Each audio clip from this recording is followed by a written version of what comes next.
આપણે આગળ કથામાં ચર્ચા કરી હતી કે ભગવાન પાસે ભગવાન માંગીએ તો ભગવાન મળે ને, ભગવાન પાસે સંસાર માંગીએ તો સંસાર. મહારાજ મનુ મહારાણી શત્રુપાએ તપસ્યા કરીને તપના ફલ સ્વરૂપે પ્રભુ પાસે માંગણી કરી, પ્રભુ આપના જેવો પુત્ર જોઈએ. એટલે ભગવાન કહે કે મારા જેવો તો સંસારમાં ક્યાંય છે જ નહીં. એ તો માત્ર માતાનો પ્રેમ છે, જે બાળકને કૃષ્ણ સમજે છે. માતાનો પ્રેમ છે કે બે ભાઈઓને રામ લક્ષ્મણ જેવા કે રામ ભરત જેવા સમજે છે. બાકી ખરેખર જોવા જઈએ તો ભગવાન જેવું કોઈ નથી. પરમાત્મા સાથેની તુલના એ મૂર્ખતા છે. આપણે મનુષ્ય છીએ. જ્યારે ક્યારે પણ જીવનમાં આપણાથી ભૂલો થતી હોય તો આપણે એમ કહીએ ને કે ભાઈ અમે ભગવાન નથી, અમે માણસ છીએ. તો એવી જ રીતે આપણે સમજવાનું છે કે માણસ હોવાના કારણે આપણી અંદર એ તત્વ નથી જે પરમાત્મામાં છે, અને એટલે આપણાને એમનામાં કંઈક ભેદ છે ને એટલે એમને પામવા માટેના પ્રયત્નો છે, પૂર્ણ તત્વને પામવાના પ્રયત્નો. ભગવાન શ્રી રામ જ્યારે પૂર્વજન્મ યાદ અપાવે ત્યારે માતા કહે કે પ્રભુ આવા ચતુર્ભુજ ધારી પુત્રને લઈને તો મારાથી બહાર જવાય નહીં. બાલ સ્વરૂપ ધારણ કરી મને માતૃત્વ સુખ પ્રદાન કરો. અને ત્યારે પ્રભુ સુની બચન સુજાના રોદન ઠાના હોય બાલક સુર ભૂપા. સાંભળતાની સાથે જ પ્રભુ નાનકડા બાળ થાય અને માતાના ખોળામાં રડવાની શરૂઆત. જન્મતાની સાથે બાળક રડે. પરમાત્મા સાથેનો વિરહ અને સંસારમાં આવનારા કષ્ટ ભલે સમજ નથી, ભલે ખબર નથી, પણ અનુભૂતિ ક્યાંક ને ક્યાંક તો આ જીવને થતી હશે.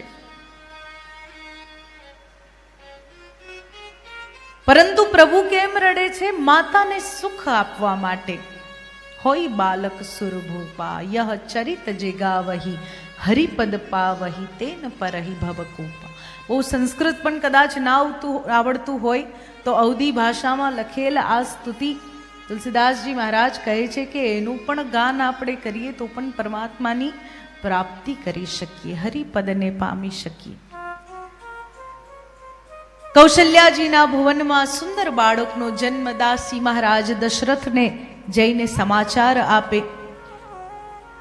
સુમિત્રાજીના ભવનમાંથી બે દાસી દોડતી આવે. બે જુડવા પુત્રોને જન્મ આપ્યો છે સમાચાર. અને કૈકેયીજીના કક્ષમાંથી મંથરા દોડતી દોડતી આવે. કહે કે હે મહારાજ, તમારા જેવા સુંદર પુત્રને કૈકેયીએ જન્મ આપ્યો છે. ચારેય દાસીઓને ભેટ સોગાદ આપતા મહારાજ દશરથ એટલા બધા આનંદિત.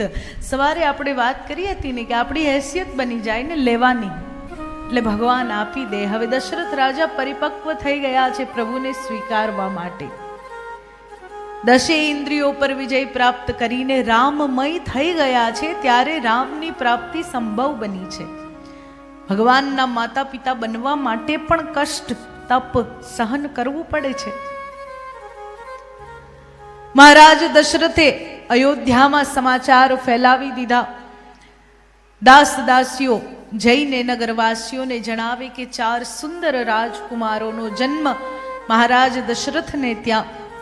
આખી અયોધ્યા આનંદમાં છે કે આજે વર્ષો બાદ મહારાજ દશરથને ત્યાં પારણું બંધાયું છે ને એ પણ 1 નહીં 4. આનંદિત થતા અવધવાસીઓ બધાઈ આપવા માટે બધાઈ હો કરતા અનેક પ્રકારની ભેટ સોગાત લઈને મહેલ તરફ આવવા લાગ્યા. મહેલ તરફ આવે એટલે હવે બધાને તો કઈ નવજાત શિશુના દર્શન કરાવાય નહીં. એટલે કહેવાય ને કે 1.5 મહિનાનું સૂતક લાગે. એ સૂતક શું છે?